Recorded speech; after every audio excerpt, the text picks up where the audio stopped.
On va voir la suite pour Baysangour Shamsudinov, a.k.a. Baki, après le combat qui a passionné la France contre Cédric Doumbé. Victoire par TKO contre Cédric Doumbé, non sans polémique. Et donc on va voir la suite pour Baysangour Shamsudinov après ce PFL Paris qui lui a vraiment permis d'entrer dans une nouvelle dimension à 22 ans seulement. Une performance sportive qui, oui, aussi bien du côté de Baki que du côté de Cédric Doumbé, agréablement surpris parce que Baki était au niveau en striking, Doumbé était au niveau au sol. Donc ça, vous pouvez faire le double check là-dessus. On va se poser la question vers une revanche, retour à Arès, vers l'UFC. On va voir tout ça avec Big Rusty et nous ne sommes pas d'accord sur ce qu'il y a à faire pour la suite. C'est parti, générique. Soit.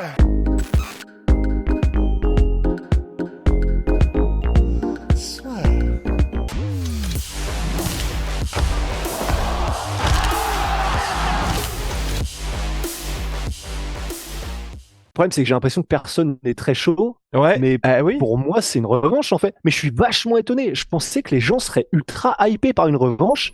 En fait, pas du tout. Non. Je suis toute seule en fait. Oui, tout seul. Comme souvent d'ailleurs, Big Rusty. Mais on n'ira pas sur ce sujet-là. Non, mais alors. Je suis pour une revanche, mais ça fait partie de ces combats un peu à la... J'avais un exemple, j'y pensais dans l'ascenseur, vois-tu, juste avant qu'on fasse ce podcast. Mais toujours, c'est là qu'on a les meilleures réflexions. Exactement. Soit ça, soit les toilettes. Exactement. Et en gros, ce que je me disais, c'est un peu comme Brian Ortega et Yair Rodriguez. Le premier combat, ça se termine aussi d'une manière non souhaitée, à savoir blessure de Brian Ortega.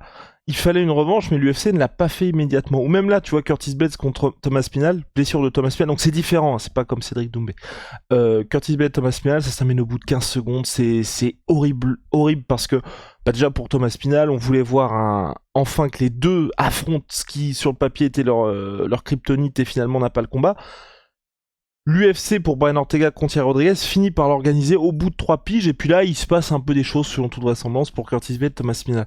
Pour Doumbé contre Baki, moi je veux une revanche, mais tu vois, j'aimerais bien voir ça. Soit quand ils sont à l'UFC, soit quand, imaginons Cédric Doumbé, il a pris la ceinture du PFL, Baki il a fait ce qu'il avait à faire, je ne sais pas où, parce que, et là on est là pour parler de Baki, parce que mine de rien, avec ce qu'il a fait aujourd'hui, il va falloir avancer, mais tu vois, qu'on puisse un peu faire saliver les gens par rapport à cette revanche-là. Parce que là, on a vu quand même pas mal de choses dans le cadre du combat, et la faire immédiatement, je trouve que ce serait précipité, et je ne sais pas si en termes d'attente, il y a... Est-ce que les gens seraient aussi passionnés que le premier combat? Et je trouverais que ce serait limite dommage au regard de ce qu'on a eu sportivement, tu vois. À moins que le PFL décide de tout changer. Quand je dis de tout changer, c'est... Ils font la revanche, c'est en 5 rounds, les coudes sont autorisés. Enfin, en gros, un truc qui nous fasse nous dire, ok... Là, même si la revanche a lieu dans 3, 4, 5 mois, on va avoir quelque chose de complètement différent. Là, je trouve que c'est un petit peu trop court en termes de temps pour qu'on ait une revanche immédiate. En fait, moi, personnellement, la raison pour laquelle j'étais chaud, c'est au contraire parce que je me disais, là, les adaptations techniques qu'ils auraient pu faire en 2, 3, 4, 5 mois, ils auraient pu les faire immédiatement. C'est pas comme si ils avaient besoin de s'entraîner différemment et d'apprendre de nouveaux skills. Parce que donc, ce serait en gros maintenant, Baki sait que la grosse technique qu'utilisera Cédric Doumbé pour se relever, c'est la garde papillon. Du coup, sachant ça, Baki et Fernand et Eddy et toute la team et François Laurent aussi, du coup, s'adapteront sur tout ce qui est le sol pour justement outrepasser tout ça. Et comme Baki, il a déjà les compétences et il a déjà un MMA qui est un arsenal complet, ce serait simplement faire des petites modifications, mais du coup, tu peux les faire. Baki, il a commencé à voir comment est-ce que fonctionnait aussi Cédric, il a pu ressentir son timing, etc. Donc en fait, l'un et l'autre, parce que Cédric Doumbé, c'est pareil, du coup, il a pu maintenant ressentir un petit peu. D'ailleurs, il s'améliorait de minutes. Voilà, ouais, et puis il s'améliorait de minute en minute aussi. Il commençait, c'est vrai, à avoir un timing de mieux en mieux, Cédric Doumbé. Donc, en fait, les deux, pour moi, avaient quelque chose à tirer de ce combat et ils avaient vraiment très clairement des pistes qu'ils ont ressenties et des pistes techniques pour arriver de manière différente et avec des armes différentes dans la revanche, sans qu'il y ait besoin qu'ils prennent 1 an ou 2 pour que du coup vraiment ils changent complètement leur jeu, etc. Donc c'est pour ça que déjà techniquement, moi j'étais très très très intéressé parce que là on n'a pas eu la conclusion sportive. C'est une victoire de Baki dans les règles du MMA parce qu'il y a eu un arrêt de l'arbitre, parce que discussion, mais c'est pas sportivement, on n'a pas eu la conclusion. Et c'est pour ça que moi j'étais super chaud. Mais effectivement, en termes de hype, peut-être que la déception de la majorité des gens que je sous-estime fait que les gens ne se passionneraient peut-être pas parce qu'ils se sont sentis floués, parce qu'ils ont, voilà, ils ont eu peut-être l'impression que c'était tout ça pour ça, entre guillemets, que un peu comme ce jour où j'avais payé le pay-per-view avec des potes pour Conor McGregor, José Aldo. C'était pas des fans de MMA, ils m'en ont voulu en mode tu te fous du monde, qu'est-ce que tu nous as fait nous lever à 4 heures pour un truc qui dure 13 secondes, tu vois. Bah, il y a peut-être un petit peu de ce ressenti-là pour les gens qui, du coup, se déchauffent. Mais parce que moi, personnellement, je suis ultra chaud. Moi, personnellement, pardon. Calme-toi, Moi, calme-toi, Big personnellement, Rusty. j'étais en mode, bon, bah, c'est parfait. Tu fais ça dans un stade 2 fois plus grand. Il y a un scénario et il y a une histoire qui est parfaite pour justement reprendre là où il s'était arrêté. Cédric Doumbé, il a des angles au niveau de la com. Baki, il a des angles au niveau de la Mais com. il aura Pour quoi moi, donc? tout était parfait, tu vois. Alors, en fait, c'est justement pour ça aussi. Tout le côté divertissement d'avant-combat, je pense que s'ils font directement la revanche, je vois pas trop. Après, évidemment, il a une équipe et il arrivera à nous surprendre, mais tu vois, Cédric Doumbé, après ce qui s'est passé, parce que il reste sur son angle autour de l'arbitre, mais il a quand même, tu vois, il a dit que Baki était un brave, il a dit qu'il s'était pas laissé impressionner lors du face-off. Tu vois, je pense que ça va être plus compliqué pour lui, et puis même le côté à la première patate, ça va se terminer. Tu ne peux plus jouer sur tout ça. Donc je vois pas trop quel angle de com Cédric Doumbé pourrait débloquer maintenant, et puis surtout que d'un point de vue, et là où, ouais, bon, Big Rusty va nous donner des pistes, mais là aussi où pour moi il faut peut-être attendre pour du côté de Cédric Doumbé, c'est que ce qui faisait aussi toute la magie autour de Cédric Doumbé, pourquoi les gens étaient derrière lui, c'est que tu sais que quand tu vas voir un combat de Cédric Doumbé, au-delà de tout le divertissement qu'il y a avant, sur la performance sportive, le mec va se faire coucher dans les 2 premiers rounds. Là, il s'est pas passé ça. Et donc tous les gars qui ne connaissent pas le MMA, en tout cas, qui suivent le MMA par Cédric Doumbé, qui s'attendent en fait à chaque fois à avoir une exécution quasiment, enfin un type combat de Francis Ngannou, là, je sais pas si les gens vont à nouveau être prêts à payer soit leur place, soit à regarder le combat, parce que il y a eu ce combat contre Baki où les gars ils ont vu que bah en fait non, Cédric Doumbé c'est un entre guillemets un homme comme un autre, et donc quand il affronte un gars qu'il ne connaissait pas, et je pense que tout le public qui était derrière Cédric Doumbé il connaissait pas Baki avant ce combat, donc il s'attendait à ce que le mec se fasse déchirer. Bah ils ont pas vu ça. Donc est-ce que pour Cédric Doumbé, faudrait pas aussi, tu vois, repartir sur une série, je dis n'importe quoi, il bat Jason Jackson, il prend la ceinture, il allume 2 autres gars, et ensuite t'as le combat revanche contre Baki, où entre-temps Baki lui aussi il a enchaîné des victoires, et vous avez vraiment un gros choc pour la ceinture, et ça, sportivement, mondialement, en tout cas à l'international, ça a encore plus d'influence, parce que là c'est pas juste un combat qui passionne la France. Après, pour l'angle que pourrait utiliser Cédric, bon, même si c'est un podcast sur Baki, mais c'est simplement de dire, bah, j'étais en train de complètement comprendre son timing et c'était qu'une question de minutes, si ce n'est secondes, avant que je le cartonne, tu vois. Donc il pourra utiliser cet angle-là. Il a déjà commencé à utiliser l'angle de non, mais c'était une stratégie de com de dire KO au premier ou au deuxième round. En fait, je savais que ça allait plutôt dans le troisième. Entre guillemets, il a déjà commencé. Je sais pas pourquoi je dis entre guillemets, il faut que j'arrête de faire des guillemets alors que j'ai pas besoin de guillemets. Mais il a déjà dévoilé un petit peu ses angles de com. On n'accroche pas, mais en tout cas, il a déjà son truc. Et pour Baki, du coup, ça, j'ai trouvé ça assez stylé. Bah, du coup, dans Quotidien, il a dit froidement, bah, moi, j'ai pris ce que j'avais à prendre pour ce combat, c'est-à-dire que médiatiquement, j'ai pris ce que j'avais à prendre. En même temps, il y avait, je crois qu'il le dit, en même temps, bah, il y avait un petit billet à prendre, bah, je l'ai pris aussi. Et maintenant, le seul attrait qu'il y aurait pour une revanche, ce serait vraiment pour l'argent. Déjà, je kiffe quand c'est autant de franchises et en même temps, bah oui, c'est factuellement, c'est vrai, même si c'est vrai qu'on pourrait aussi faire l'argument qu'il n'y a pas eu de véritable conclusion sportive, même s'il y a victoire, et que donc ça permettrait quand même d'un côté comme de l'autre, et en plus si c'est synchrone, de vraiment aller au bout. Mais donc il y aurait ça. Après, là, c'est vrai que Baki a l'énorme avantage d'avoir le public derrière lui, dans le sens où même si dans les faits, il n'y a pas eu la conclusion sportive, bah c'est vrai que pour l'instant, la quasi-totalité du public visible, en tout cas, est en mode c'est bon, on avance, Baki avance.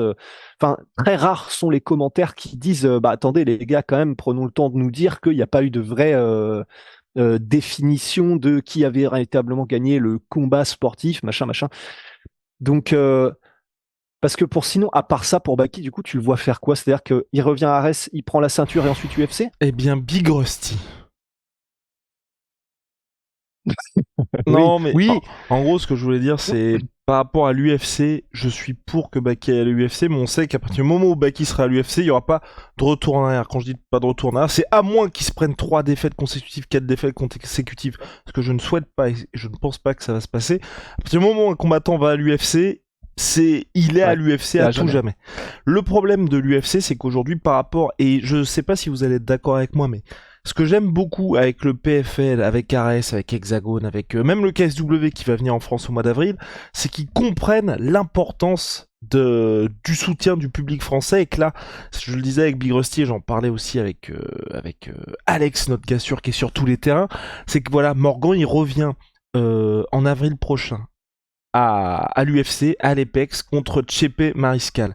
À l'UFC, Apex, Morgan Charrière, pour moi, c'est du gâchis total. Ils auraient très bien pu faire, même si l'UFC se dit, bon, on va peut-être pas remplir l'accord Arena avec Morgan, bah vous faites Morgan Charrière à l'Adidas Arena, vous faites Morgan Charrière au Zénith, enfin, il y a ou même au Dôme de Paris, il y a de quoi faire pour que Morgan, quand il combatte, les gens viennent et le public français soit derrière lui. Même contre un gars comme Chepe Mariscal, qui est pas connu du public français, il y a de quoi créer l'événement avec lui. Et le problème de l'UFC, c'est ça, c'est qu'à partir, même quand vous êtes une superstar, il faut atteindre le statut type Cyril Gane, type BSD, Manon Fiorot, elle commence parce qu'elle va avoir son premier main event. Même quand vous avez ce statut-là, il n'y a qu'une seule fois par an où vous pouvez combattre en France. Ce qui est terrible parce que pour les fans, enfin vous avez bien vu la BSD, il y avait toute la salle qui était contre lui et imaginez BSD Poirier en France, ça aurait été une dinguerie absolue. Et c'est pour ça que moi j'aime bien ce qui se passe en France aujourd'hui et j'aime bien que les organisations autres que l'UFC le comprennent aussi et se disent, bah vous voyez par exemple le PFL, là ils reviennent via le Bellator, donc qui est une organisation qu'ils ont rachetée, au mois de mai prochain. Donc ça bouge énormément et ils se disent, bon bah en France, on sait que c'est un territoire où on doit investir. L'UFC, le problème, c'est que ça n'arrive qu'une fois par an, et c'est avec Baki qui a juste 22 ans, ça m'embêterait, tu vois, dans une situation où on se dit Je crois que qu'il y a là, 23 maintenant. 23 pour Baki maintenant, ce serait dommage de se dire, bon bah ça y est, à partir de maintenant, on va la voir max qu'une fois par an en France, Ouais. et après ce qui s'est passé, et en plus, après ce qui s'est passé là, Doumbé Baki, où ils ont fait sold out sur la Core Arena, on sait que, imaginons que Baki là, il signe à l'UFC, il sera en main card. Alors que c'est un gars qui mériterait d'être main event et qui a la capacité en tout cas de faire en sorte qu'il y ait une conférence de presse, et enfin, qu'il se passe des trucs autour de son combat. Et c'est pour ça que avant l'UFC qui est inéluctable pour Baki, et où moi j'ai envie de le voir, j'aimerais bien, tu vois, qu'il y ait des combats un petit peu d'envergure comme ça, international, ou en tout cas, tu vois, qu'il fasse, parce qu'il reste jeune, hein, donc il peut se permettre de soit rester au PFL et faire des combats qui sont assez stylés, ou enfin peu importe, pas mal de choses, et ensuite il va à l'UFC, tu vois, de se dire, pendant 1 ou 2 ans, tu vois, t'as ce moment-là où il continue, comme t'as dit, parce que l'histoire avec Ares est peut-être pas finie, où il prend la ceinture d'Ares, il fait 2-3 combats, ou un combat, et il y a la revanche contre Cédric Doumbé, et après il passe à l'UFC. C'est plus dans ce côté-là, tu vois, parce que c'est vrai que Cédric Doumbé, on peut dire ce qu'on veut, mais si vous êtes fan de Cédric Doumbé, vous êtes hyper content de vous dire qu'à chaque fois, le gars combat en France, horaire français, Ouais. et que tout ce qui se passe en termes de divertissement, je veux dire, Cédric Doumbé, à partir du moment où il combattra aux États-Unis, bah, quotidien, clic, tous ces trucs-là, enfin, déjà, en termes de compréhension, parce qu'il y a la barrière de la langue, ce sera plus la même chose, et il y aura plus non plus ces émissions-là pour faire vivre le combat avant, pendant et après.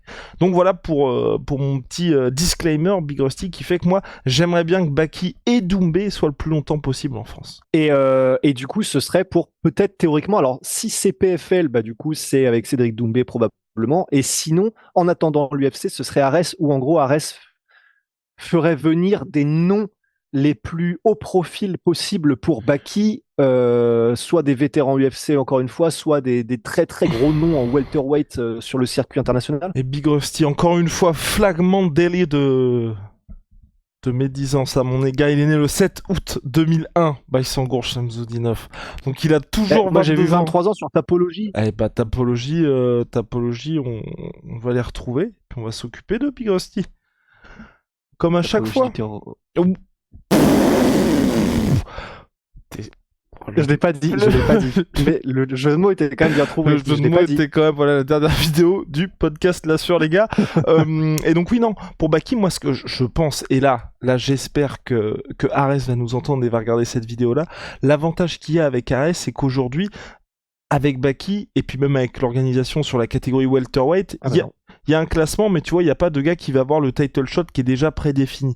Et en soi, avec ce qui s'est passé, enfin moi je pense que Baki contre Doumbé, vous voyez qu'ils arrivent à faire l'accord Arena, tu peux très bien faire un Ares qui a l'habitude d'aller au Dôme de Paris, même là je crois il y a l'Adidas Arena aussi où c'est 8000 places, ils peuvent même peut-être, je ne sais pas, viser plus grand pour le retour de Baki. Enfin, en tout cas, si Baki revient à Ares, je pense qu'il y a de quoi faire un événement qui soit très stylé. Pourquoi pas même une copromotion avec, par exemple, le champion du KSW qui a battu de peu Saladin Parnasse. Enfin, en tout cas, un truc où enfin, tu vois, KSW versus Ares. Enfin, bref, là, je raconte peut-être n'importe quoi, ou peut-être pas. Mais en tout cas, ce que je veux dire, même si Jean Gabin. Mais ce que je veux dire, c'est qu'il y a de quoi faire un truc. Si Baki revient à Ares, pour qu'on n'ait pas cette impression auprès du grand public de oh Baki il était au PFL, Ares c'est forcément moins bien. Je pense que soit une copromotion, soit un mec que Ares signe pour un one shot. Baki aujourd'hui c'est une telle star en France que ils peuvent faire un événement majeur avec Baki. Et même, je ne sais pas, là encore peut-être que je raconte n'importe quoi, mais imaginons que Baki, il prenne la ceinture AS, vous faites un gros événement. Là, ça se passe bien pour Virgil Haugen lors de sa défense ou de son combat pour le titre. Virgil Haugen contre Baki avec Haugen qui a pris le titre middleweight. Tu fais un super fight entre les deux chez middleweight. Ouais, t'es un ouf, peut-être que tu veux cramer de prospect. On est là pour les gros fights, Big Rusty. On est là pour les gros fights. Moi, je mets un veto. Oh bah, direct. Droit de veto direct. Bref, ce que je veux dire, c'est qu'à Ares, il y a de quoi faire des énormes combats. Si l'organisation le souhaite, même des copromotions, des choses comme ça. Ensuite, vous faites la revanche contre Cédric Doumbé. Puis Baki va à l'UFC. Mais le gros truc, et c'est pour ça que je sais que Baki, il a l'UFC vraiment dans le viseur, c'est qu'à partir du moment où vous êtes à l'UFC, c'est terminé. Et avec ce qui se passe au PFL aujourd'hui, il y a de quoi faire des combats fun, il y a de quoi faire la revanche contre Cédric Doumbé. Et l'avantage aussi, c'est que vous voyez qu'avec Ares, aussi bien pour Jordan Zebo que Baïsangour, il y a cette flexibilité de se dire, chaque fois, c'est des contrats one-shot dans l'organisation. Donc ça laisse pas mal de portes ouvertes. L'UFC, une fois que vous y êtes, c'est fermé, de chez fermé, à moins que l'UFC vous laisse partir. Et quand on vous dit ça, on l'a déjà dit d'ailleurs à plusieurs reprises avec Birosty, même si, par exemple, Nate Diaz, Francis Ngannou, Darren Till, à chaque fois quand ils partent de l'organisation, c'est parce que l'UFC les laisse partir.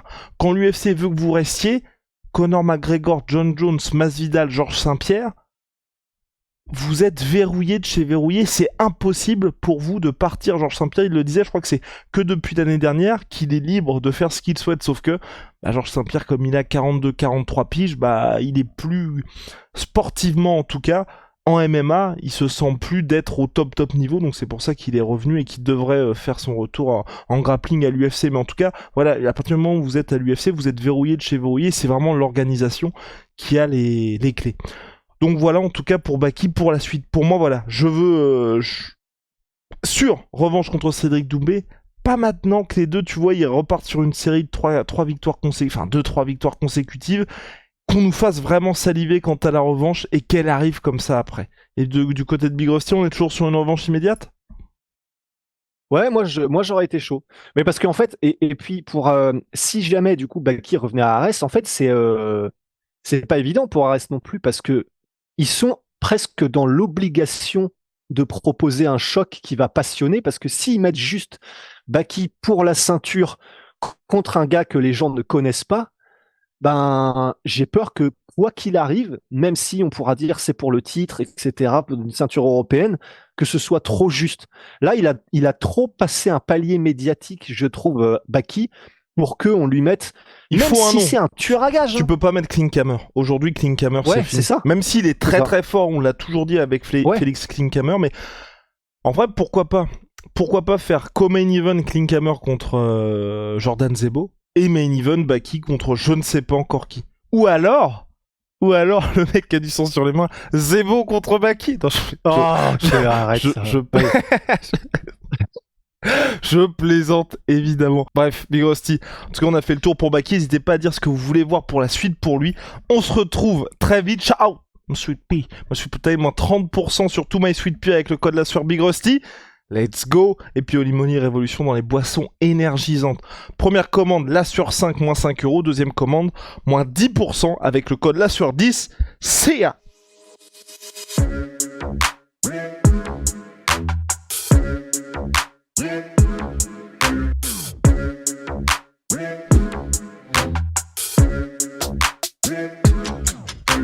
I'm fucking coming for you!